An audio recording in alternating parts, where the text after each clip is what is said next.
Righto, here we go for another flight in Frankenstein. It's been over a month since I've flown this, so it's nice to get reacquainted with it again. Anyway, the run-ups are complete.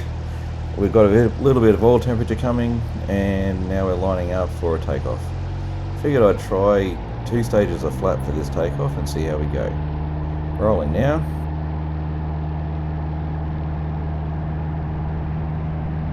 I found as soon as the tail wheel wants to fly, or the tail, so do the main wings. So I haven't bothered with lifting the tail too much at the moment. Climb out initially is at 50 knots, and then when I retract the flaps, I climb out at 60 knots.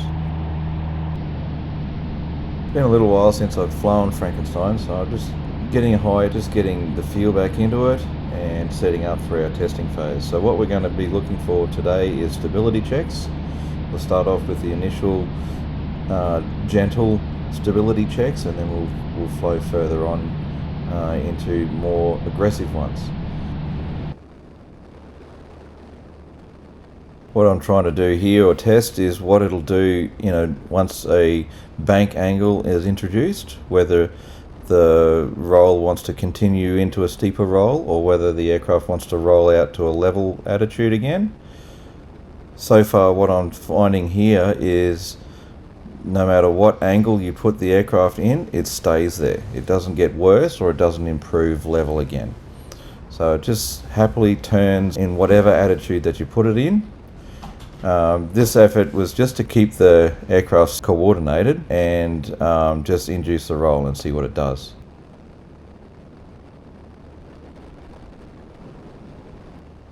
Not using rudder to start the roll makes it wobble a little bit, so with the adverse yaw.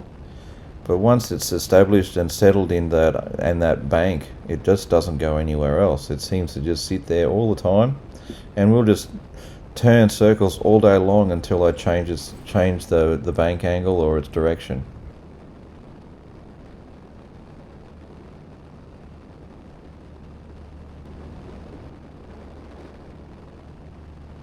This aircraft has a lot of adverse yaw, as you can see here, so I'm not using rudder, I'm just rolling it around and it just waffles all over the shop. I need to teach myself to use rudder a lot for turning. So basically I use rudder to turn and to stop the turn, and I use ailerons just to hold the wings in the attitude that I want it to. So it's a little bit different to what I'm used to. So I'm just practicing that whenever I get a chance. So lead the turn with rudder, hold the ailerons where the wings need to be for the turn, and then I use rudder to change direction or level out of the turn, using a little bit of aileron too if I want to be a little bit more aggressive. All these tests are done at fairly gentle inputs at the moment. I'm just feeling out the aircraft to see how it behaves. That'll build up a little bit of confidence in doing these same tests at slow speed and high speed and with higher bank angles and larger inputs. So at the moment we're just feeling it out. I say aggressive, but it's not aggressive. It's still quite gentle compared to a lot of other aircraft maneuvers, but we're just feeling it out at the moment. If I let the stick go, the aircraft pitches forward or nose down. So I find myself holding just a little bit of back pressure to hold level flight. It's just the weight of my hand effectively, but if I let the stick go, it just pitches forward a little bit. Once it builds up speed to about, 80, 85 knots or something like that, it pulls itself level again. So I need to do an adjustment on the horizontal stabilizer and change the angle of attack on that. But it's just messing with my head a little bit, because you can see there the elevator horn on the stab there is a little bit high, so that means that the elevator itself is down, creating a little bit of lift for the tail.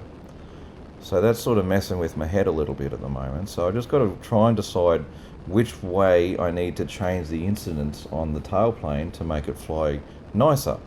I guess I'll just have to choose one way and go and test it and see if I went the right way or not. I'll soon find out. Anyway, we're sort of done with this flight. This one's a short one, mainly because my comms on my radio are still problematic, and I could see aircraft flying around that I couldn't contact. So I've still got issues with my headsets. So I've just found a nice quiet spot, and I'm coming back into land so I can try and nut out what's going on with that. Some smart folk I work with helped me try and work out a game plan with that one, and we're pretty sure we have the right answer. I just need to test it again. So anyway, here we are for landing. This one I'm still working out a technique for landing this the best way. This time I've cut myself a little bit too short and turned final too high, and so I've done a stall approach, if you want to call it that. So full flap, holding it at 45 knots and engine at idle, and it sort of drops like a stone. Good fun. I don't know what the descent rate is, but it's high. I'm not really looking at the vertical speed indicator there at the moment. So I throw in a little bit of power for the flare just to arrest the descent rate. We plop her on. That tail wheel's doing that shimmy again. I thought I'd sorted that, but obviously not. So we need more work on that. Add that to my things to do list, which is annoying. But anyway, that's the joys of experimental aircraft and testing, hey?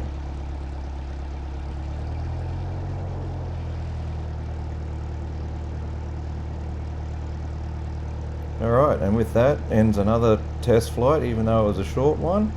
Hopefully next time I'll also get my, I'll get the radio sorted, and also the voice recorder I tried this time. Hopefully that's better and improved as well. Yeah, all learning. New types of techniques required for making videos in flight rather than just building aeroplanes in the shed. Good fun. I'm already looking forward to the next flight.